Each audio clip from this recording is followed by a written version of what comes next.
ਵੀਰਾ ਮਾਸ਼ਾਅੱਲਾ full size दी माशाल्लाह पट्ठ आ गए ने चंगे हाइट कद वाली हाइट जी 35 तो 36 इंच जनाब ते पहले सूए दे विच और माशाल्लाह खूबसूरत और माशाल्लाह नायाब तोहफा ही ने।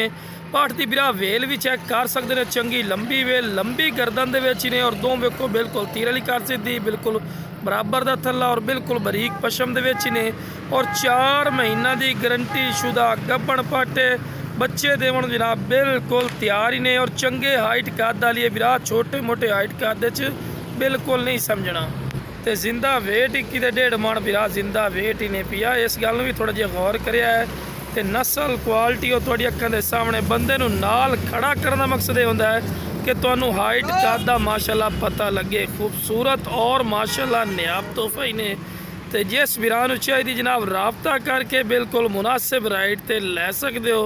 तो इस तो बाद तुहानूं हवाना छड्डा भी माशाल्लाह बकरी का चेक करवाने हैं। सही भी जरा हवाना छड्डा ही चेक करा, पहले मुँह चेक करवा दे। 4 दांद ने वीरा 6 दांद हो रही है जनाब, चेक कर सकते हैं। तो लो वीरा पहले सूए च ही माशाल्लाह हवाना छड्डा वे कितना प्यारा बना रही है। अल्लाह के फजलो करना पहले सूए च 1.5 तो 2 लीटर दुध वाली इंशाल्लाह बन सी है आदे नस्ल और क्वालिटी वीरा तो खूबसूरत माशाल्लाह चीज़ ने वीरा समझा भी पैर शायद बनने माशाल्लाह कोई लंगड़ी लुलनी सेहतमंद और माशाल्लाह एक्टिव भी ने और खूबसूरत। सही मतलब ऐसा साइड लियाओ